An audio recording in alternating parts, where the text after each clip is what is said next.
વડતાલમાં ખેડા જિલ્લા સહકારી બેંકની 77મી વાર્ષિક સભા યોજાઈ, જેમાં સભાસદો માટે 20% ડિવિડન્ડ ઉપરાંત સહકાર મહાસંમેલનનું પણ આયોજન થયું। બેઠકમાં ખેડા જિલ્લાના તમામ 1200 ગામોની સહકારી સંસ્થાઓ, દૂધ ઉત્પાદન સંસ્થાઓ તથા સભાસદો મોટી સંખ્યામાં ઉપસ્થિત રહ્યા। આ સભા દરમિયાન બેંકના નફામાં નોંધપાત્ર વૃદ્ધિ થઈ હોવાનું જણાવાયું। બેંકની કુલ ધિરાણ રકમ 1500 કરોડ સુધી પહોંચી। સભામાં મહત્વપૂર્ણ ઠરાવ તરીકે ચરોતર સુગર મિલના સ્થળે મેગા ફૂડ પાર્ક બનાવવાનો નિર્ણય લેવાયો। ખેડા જિલ્લા બેંકની 77મી વાર્ષિક સાધારણ સભા તથા સાથે સાથે આંતરરાષ્ટ્રીય સહકારિતા વર્ષની આ સંયુક્ત મિટિંગમાં જ્યારે સભાસદોની વાત હતી અને આજે ખૂબ બહોળી સંખ્યામાં સભાસદો ઉમટ્યા અને જે ઉત્સાહ હતો એ પ્રમાણે બેંકની જે કામગીરી હતી ત્યાંથી ખૂબ જ પ્રસન્ન હતા। ખેડૂતોને સરકારી નીતિ મુજબ 0 રેટ ઓફ ઇન્ટરેસ્ટથી એમને લોન મળી શકે એ બધા જ વિષયોને આવરી લઈ અને આજે બેંકની 77મી વાર્ષિક સાધારણ સભાની અંદર પ્રથમ ગુજરાતની આ સહકારી બેંકે 20% ડિવિડન્ડ જાહેર કર્યું। કડીમાં કોંગ્રેસની સભા બાદ સાંસદ જ્ઞાનીબેન ઠાકોરનું નિવેદન આવ્યું। તેમણે કહ્યું છે કે અમે જનતાને વિનંતી કરી છે, કડીના મતદારો કોંગ્રેસને આશીર્વાદ આપશે। વધુમાં તેમણે કહ્યું છે કે આ વિચારધારાની લડાઈ છે। આજે કોંગ્રેસનું પ્રદેશ સમિતિનું આખું માળખું આવીને કડીની જનતાને વિનંતી કરી છે। એમને ખાસ કરીને કાયદો વ્યવસ્થા હોય, ભ્રષ્ટાચારની વાત હોય ને ભારતીય જનતા પાર્ટીના રાજમાં જે લોકો પરેશાની ભોગવી રહ્યા છે એ આ એક સીટ કોંગ્રેસ જીતે તો એની સરકાર નથી બનવાની કે ભાજપ જીતે તો એની સરકાર કંઈ પેલી નથી થવાની, પણ હું માનું છું ત્યાં સુધી આ વિચારધારાની લડાઈ છે। ગુજરાત યુનિવર્સિટી ખાતે વિદ્યાર્થી સંગઠન સહિત એબીવીપીએ વિરોધ નોંધાવ્યો। પોસ્ટ ગ્રેજ્યુએશનની પ્રવેશ પ્રક્રિયા શરૂ ન થતાં વિદ્યાર્થી સંગઠનોએ હોબાળો મચાવ્યો। પોસ્ટ ગ્રેજ્યુએટની પ્રવેશ પ્રક્રિયા શરૂ ન થતાં એબીવીપીએ ગુજરાત યુનિવર્સિટીમાં વિરોધ પ્રદર્શન કર્યું। ઝડપથી પ્રવેશ પ્રક્રિયા શરૂ થાય તેવી માગણી કરી। પ્રાઇવેટ યુનિવર્સિટીઓને ફાયદો કરાવવા માટે પ્રવેશ પ્રક્રિયામાં વિલંબ કરતા હોવાનો આરોપ લગાવ્યો। અન્ય યુનિવર્સિટીમાં પ્રવેશ પ્રક્રિયા શરૂ થઈ ગઈ, પરંતુ ગુજરાત યુનિવર્સિટીમાં પ્રવેશ પ્રક્રિયા શરૂ ન થતાં વિરોધ નોંધાવ્યો। ખાલી માત્ર ગુજરાત યુનિવર્સિટી એવી યુનિવર્સિટી છે કે જેની અંદર પ્રવેશ પ્રક્રિયા હજુ પીજી શરૂ કરવામાં નથી આવી, જેના કારણે વિદ્યાર્થીઓ અસમંજસતામાં હતા। એના કારણે વિદ્યાર્થી પરિષદ આવેદન આપી અને માંગ કરી અને આજે વિદ્યાર્થીઓ સાથે ઉગ્ર આંદોલન કરી અને આજે અમે લોકોએ આંદોલન કર્યું છે રજિસ્ટ્રાર સાહેબ સાથે અને એમને બાહેધરી આપી છે કે આજ સાંજ સુધી અમે આની અંદર વિદ્યાર્થી હિતમાં નિર્ણય આવે એના માટે પ્રયત્ન કરીશું। પાટીદાર મહિલા અગ્રણી જિગીશા પટેલ અને ભાવિન ઉર્ફે બન્ની ગજેરાની કથિત ઓડિયો ક્લિપ વાયરલ થઈ રહી છે। આ વાયરલ થયેલ ઓડિયો ક્લિપમાં ખોડલધામ ચેરમેન નરેશ પટેલ સહિતનાઓનો ઉલ્લેખ છે। ઓડિયો ક્લિપમાં જિગીશા પટેલ બન્ની ગજેરાના માધ્યમથી નરેશ પટેલને બ્લેકમેલ કરી રહ્યા હોવાનું ફલિત થયું છે। ઓડિયો ક્લિપમાં એક કોરી સીડી સાથે વિડીયોનો સ્ક્રીનશોટ પાડી નરેશ પટેલની ઓફિસ ખાતે મોકલવાનું જિગીશા પટેલ બન્ની ગજેરાને કહી રહી છે। ઓડિયો ક્લિપમાં ગોંડલનું ફાર્મ હાઉસ, જેતપુરની છોકરી સહિતના શબ્દો બોલાયા છે। રોકડા મળે તો રોકડા લઈ લેવાય, મિલકત મળે તો મિલકત લઈ લેવાય, આવી પણ વાતો જિગીશા પટેલ બન્ની ગજેરાને જણાવે છે। શું જિગીશા ભાવિન ઉર્ફે બન્ની ગજેરા મારફતે ખંડણી ઉઘરાવવાનું કામકાજ કરી રહી છે?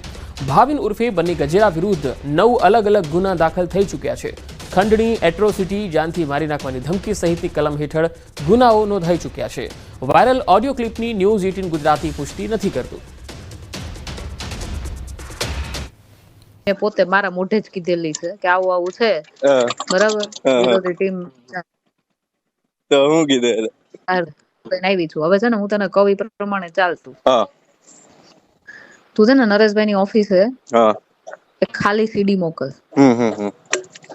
બરાબર? એની અંદર એક ચિઠ્ઠી રાખી દે, બરોબર? ટાઈપ કરેલી હો, પોતાની જાતે લખેલી નહીં। હા, ટાઈપ કરેલી, જે પછી પ્રિન્ટ કાઢેલી। હા, પ્રિન્ટ કાઢેલી। હા કે આ વખતે કોરી છે, હા નેક્સ્ટ ટાઈમ વિડિયો સાથે મોકલીશ। તો ઓડિયો ક્લિપના વિવાદ પર પાટીદાર અગ્રણી દિનેશ બાંભણિયાએ આ બાબતને તુચ્છ ગણાવતા કહ્યું છે કે 2009થી ખોડલધામની સ્થાપના થઈ ત્યારથી તેમને બદનામ કરવાના કાવતરા ચાલી રહ્યા છે। સ્વાભાવિક છે કે સંસ્થા આવડું મોટું વિશાળ કામ કરતી હોય ત્યારે એને બદનામ કરવા માટે, એને બ્રેક મારવા માટે, એને રોકવા માટેના પ્રયાસો થતા હોય, એના ભાગરૂપનો એક આ ભાગ છે। 2009થી ઘણા બધા પડકારો ખોડલધામે સહન કર્યા છે અને નરેશભાઈ પટેલ સહિતના આગેવાનોએ પણ આનો સામનો કર્યો છે, એટલે આ અમારા માટે બહુ સામાન્ય બાબત છે। ડ્રાઇવિંગ ટેસ્ટ માટે આરટીઓમાં લાંબુ વેઇટિંગ છે. ડ્રાઇવિંગ ટેસ્ટ માટે 40 દિવસનું વેઇટિંગ છે. અરજદારોને ભારે હાલાકી પડી રહી છે. ટુ વ્હીલરની ટેસ્ટ આપવા માટે સીધી 7મી જુલાઈની એપોઇન્ટમેન્ટ મળી રહી છે. સુરત આરટીઓમાં ટુ વ્હીલરની ડ્રાઇવિંગ ટેસ્ટ માટે રોજના 275 એપોઇન્ટમેન્ટ આપવામાં આવી રહી છે. એક લાંબુ વેઇટિંગ હોવાથી હજારો અરજદારો એડવાન્સમાં એપોઇન્ટમેન્ટ લઈને ટેસ્ટ આપવાની રાહ જોઈ રહ્યા છે. ત્યારે ડ્રાઇવિંગ ટેસ્ટ ટ્રેકનો સમય વધારી એપોઇન્ટમેન્ટની સંખ્યા વધારવાની માંગ ઉઠી છે. હાલત એવી છે કે ઘણા છોકરાઓને હાલાકી પડે છે. 40 દિવસનું ટુ વ્હીલરમાં વેઇટિંગ આવી રહેલું છે. જો કે સરકારશ્રી એમને 6 મહિનાનું કાચું લાયસન્સ આપે જ છે, પણ મહિના પછી પહેલી ટ્રાય અપાય એટલે આમ જોવા જઈએ તો 3 થી 4 ટ્રાય તો મિનિમમ અપાઈ શકાય. 40 દિવસનું વેઇટિંગ હોય તો પણ જે લોકોને ભણવાનો ઇસ્યુ જે બધું આવે છે એના કારણે ભારણ વધી રહેલું છે. અહીંયા દબાણ ખાતું વિવાદમાં છે. કતારગામ ઝોનનો એક વિડીયો વાયરલ થયો જેમાં અધિકારીઓની મનમાની દેખાઈ રહી છે. જપ્ત કરેલા માલ સામાનને લઈને લોકોને ધક્કા ખાવા પડી રહ્યા છે. જપ્ત કરેલો માલ સામાન ન આપતા લોકોમાં ભારે રોષ છે. દબાણ ખાતા અને કતારગામ ઝોન ઓફિસે ધક્કા ખાવા લોકો મજબૂર છે.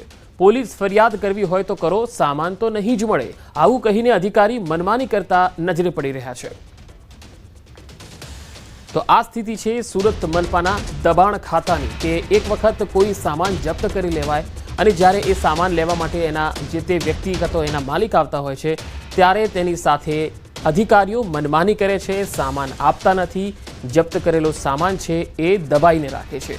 આવું શા માટે કરી રહ્યા છે? કારણ કે લોકો ધક્કા ખાઈ રહ્યા છે પરંતુ એમને એમનો સામાન પરત મળતો નથી. ફરિયાદ કરવી હોય તો કરો એવું કહે છે અને લોકો અહીંયા ધક્કા ખાવા મજબૂર બને છે. આખરે અધિકારીઓ શા માટે આવું કરી રહ્યા છે? શું એમને ઉપરનો કોઈ પૈસા જોઈએ છે કે કોઈ વ્યવહાર જોઈએ છે?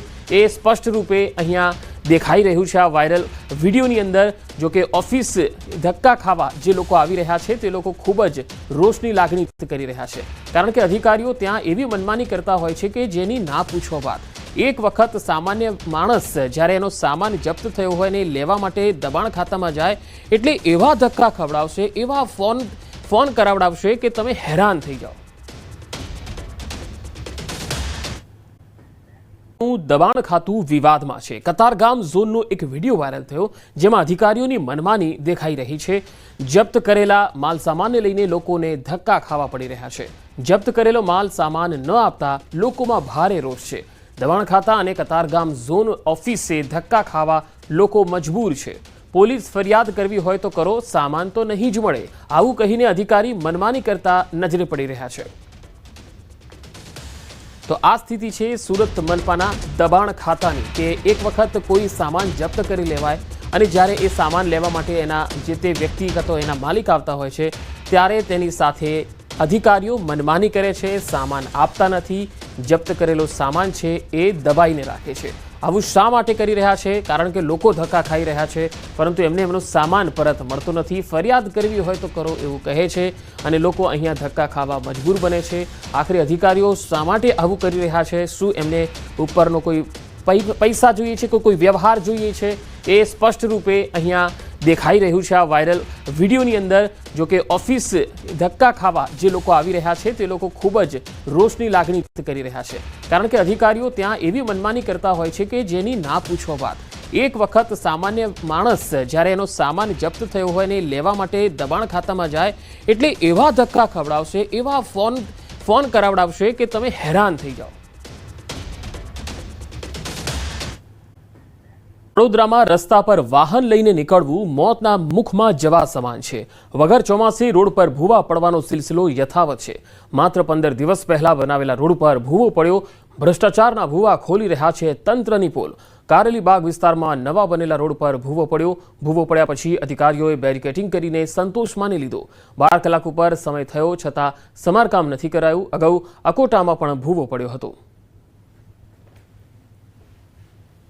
સામાન્ય એટલે રીતે ચોમાસું હોય ત્યારે ભૂવા પડવાની ઘટના એટલે થતી હોય. હજી તો ચોમાસાની શરૂઆત થઈ નથી ને આ ભ્રષ્ટાચારનો ભૂવો અહીંયા આગળ આંખ સામે દેખાઈ રહ્યો છે. લોકોના ટેક્સના રૂપિયાનું સાચું વળતર તો આપો. આ ટેક્સના રૂપિયાનું વળતર આપો છો તમે લોકો. આ ભૂવાનું સમારકામ જો 24 કલાકમાં કરવામાં નહીં આવે તો હું અહીંયા આગળ આંદોલન કરીશ. ગત વર્ષે પણ જે મસ્ત મોટો ભૂવો પડ્યો હતો, ત્યારબાદ જે કહેવાય છે કે રિપેરિંગ કામગીરી કરવામાં આવી. હાલમાં ફરીથી એ જ જગ્યા ઉપર એની બાજુમાં જે મસ્ત મોટો ભૂવો પડ્યો છે, થોડા સમય પહેલે જ એટલે કે 2 મહિના પહેલે જ આ નવીન રોડ બનાવવામાં આવ્યો. એટલે કંઈક ને કંઈક લાગી રહ્યું છે કે વડોદરા શહેરની અંદર જે પાણી પુરવઠા, ડ્રેનેજ શાખા સાથે સાથે રોડ કોન્ટ્રાક્ટર, આ ત્રણને સંકલનનો અભાવ જોવા મળી રહ્યો છે. કારણ કે પુષ્કળ પ્રમાણમાં જ્યારે ભ્રષ્ટાચાર થયો હોય એટલે આ ભ્રષ્ટાચારના ભૂવા પડી રહ્યા છે, ત્યારે આ ભૂવા કેમ પડી રહ્યા છે આનું સંપૂર્ણ નિરીક્ષણ કરવું જોઈએ, તપાસ કરવી જોઈએ, તેવી અમારી ખાસ માંગણી છે. ઉપર તમને રેતી પાથરેલી પણ જોઈ શકાય છે. આ ખુલ્લો ભ્રષ્ટાચાર દેખાય છે અને આ રોડ જે દેખાય છે ભૂવો પડેલો, ઓછામાં ઓછા 5 લેયર હોય રોડની અંદર.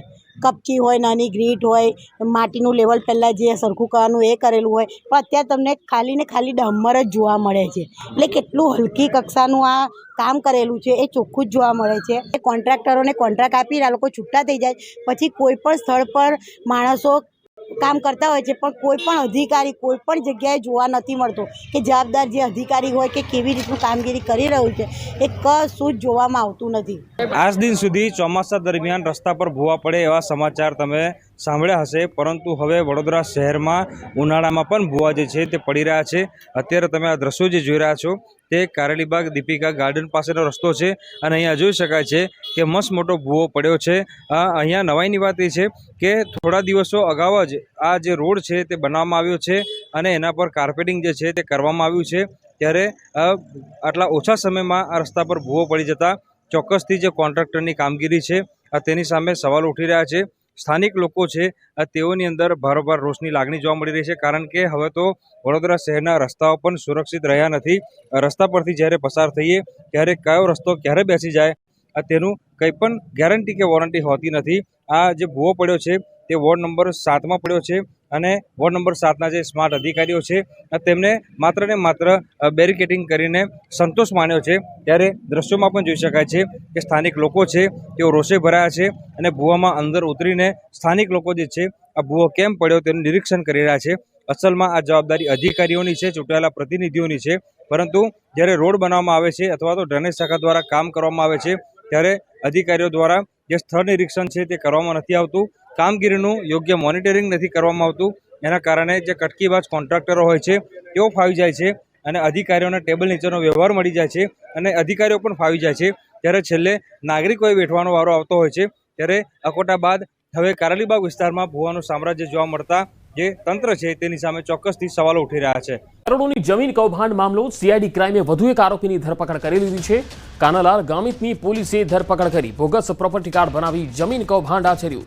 કોર્ટે આરોપીના 4 દિવસના જામીન મંજૂર કર્યા. આરોપી 135 બોગસ પ્રોપર્ટી કાર્ડ બનાવ્યા હતા. બોગસ પ્રોપર્ટી કાર્ડ બનાવી અને જમીન કૌભાંડ આચરનારના 4 દિવસના જામીન મંજૂર કરવામાં આવ્યા છે. તેને કોર્ટમાં રજૂ કરાયો હતો. આરોપી 135 જેટલા બોગસ પ્રોપર્ટી કાર્ડ બનાવ્યા હતા અને કરોડોની જમીનનું કૌભાંડ આચરેલું હતું. સીઆઈડી ક્રાઇમે આરોપીની ધરપકડ કરી હતી અને આ મામલામાં વધુ એક આરોપી પણ પકડાયો. સુરતના સિટી સર્વેના અધિકારીની સુરત સીઆઈડી ક્રાઇમ દ્વારા ધરપકડ કરવામાં આવી છે. ખાસ કરી ડુમ્મસના સાયલેન્ટ ઝોનમાં 135 કરતાં વધુ પ્રોપર્ટી કાર્ડ બનાવી બારોબાર વેચવાનું કૌભાંડ છે. ખાસ કરીને સમગ્ર ઘટનામાં અગાઉ અનંત પટેલ નામના સુપ્રિન્ટેન્ડન્ટની ધરપકડ કરવામાં આવી હતી. ત્યારબાદ વધુ એક કાનાભાઈ ગામિત નામના અધિકારીની ધરપકડ કરવામાં આવી છે. જોકે આરોપીને કોર્ટમાં રજૂ કરી 7 દિવસના રિમાન્ડ માંગવામાં આવ્યા હતા અને કોર્ટે માત્ર 4 દિવસના રિમાન્ડ આપ્યા છે. ખાસ કરીને આરોપી જે પ્રકારે કહી શકાય 135 જેટલી બોગસ પ્રોપર્ટી કાર્ડ બનાવી પ્રોપર્ટી વેચી હતી, જેને લઈને સીઆઈડી ક્રાઇમમાં ગુનો દાખલ થયો હતો અને આ ગુનો દાખલ થયા બાદ આરોપીની ધરપકડ કરવામાં આવી છે. ખાસ કરીને એક સુપ્રિન્ટેન્ડન્ટની ધરપકડ બાદ આજે બીજા અધિકારીની ધરપકડ કરવામાં આવી છે અને તપાસનો ધમધમાટ શરૂ કરવામાં આવ્યો છે. ત્યારે ચોક્કસ કહી શકાય કે જે પ્રકારે અધિકારી છે આ અધિકારીની પૂછપરછમાં ઘણા મોટા ખુલાસા થાય તેવી શક્યતાઓ છે. જે પ્રકારે 135 કરતાં વધારે એટલે કે સુરતની સૌથી કિંમતી ગણાતી ડુમ્મસની સાયલેન્ટ ઝોનની આ જમીનો છે અને જમીનોમાં જે રીતે કૌભાંડ આચરવામાં આવે છે જેને લઈને ચોક્કસ કહી શકાય કે સીઆઈડી ક્રાઇમે હવે આરોપીની ધરપકડ કર્યા બાદ રિમાન્ડ મેળવ્યા છે અને રિમાન્ડ દરમિયાન અનેક મોટા ગુના ઉકેલાય તેવી શક્યતાઓ દેખાઈ રહી છે. કેમેરામેન જીગર ગુગલ સાથે કીર્તેશ પટેલ, ન્યૂઝ 18 ગુજરાતી, સુરતમાં ગોડાદરા ફાયરિંગ મામલે સફળતા મળી છે। ગોડાદરા પોલીસના હાથે સફળતા લાગી છે। સુપારી આપનાર સહિત 2ની ધરપકડ કરાઈ છે। મુખ્ય સુપારી આપનાર જે આરોપી છે તે સંજય પદસાળા અને રવિ નામના આરોપીની ધરપકડ કરી લેવાઈ છે। રવિને 20 લાખ આપવામાં આવ્યા હોવાની વાત સામે આવી છે। રવિએ અન્ય આરોપીને સોપારી આપી। હાલમાં રવિએ કોને સોપારી આપી અને કેટલા રૂપિયા આપ્યા તે અંગે તપાસ ચાલી રહી છે।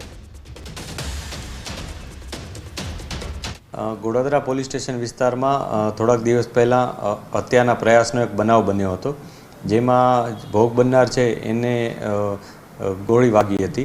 આ ઘટનામાં શરૂઆતમાં પોલીસે હરેશ ગજેરા નામના એક વ્યક્તિની ધરપકડ કરી હતી। ત્યારબાદ અમે વધુ ઊંડાણમાં ઉતર્યા હતા ત્યારે ખ્યાલ આવ્યો હતો કે જે હરેશ ગજેરા છે એને એના મિત્ર ભૂપત ધડુકે સોપારી આપી હતી। ભૂપત ધડુકે આ સોપારી જે ભોગ બનનાર છે સંજય પડસાળા એને પતાવી દેવા માટે આપી હતી। આ બાબતને લઈ અને એને આ આખી કામગીરી કરી હતી, જેમાં એને 25 લાખ રૂપિયા આપવામાં આવ્યા હતા।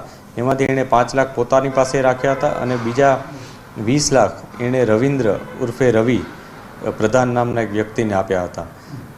ત્યારબાદ પોલીસે આ બંને વ્યક્તિ ભૂપત ધડુક અને રવિન્દ્ર ઉર્ફે રવિ પ્રધાનને ધરપકડ કરી છે।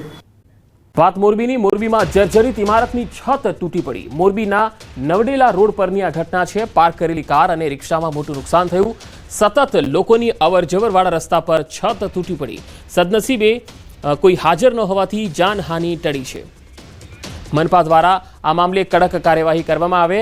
આ જર્જરિત ઇમારત તોડી પાડવાની સ્થાનિકોની માંગ છે। આના પહેલા અમે કરી હતી ને તો થોડુંક જ પાણી વયા ગયા હતા એ લોકો, પણ આટલું થોડુંક રાખી દીધું હતું ને પડે એવું જ હતું, પણ એ થોડુંક જ પાણી વયા ગયા। હવે આ બધું આવી રીતના પડ્યું છે તો આનું બધું ભુગતાન કોણ કરે? અને આ બધું આવી રીતે વસ્તુ આના પહેલા જન્માષ્ટમી ઉપર આગળની દિવાલ પડી હતી આ જ બિલ્ડિંગની, ત્યારે 2 માણસ મરી ગયા અને 4ને હોસ્પિટલમાં મોકલ્યા હતા।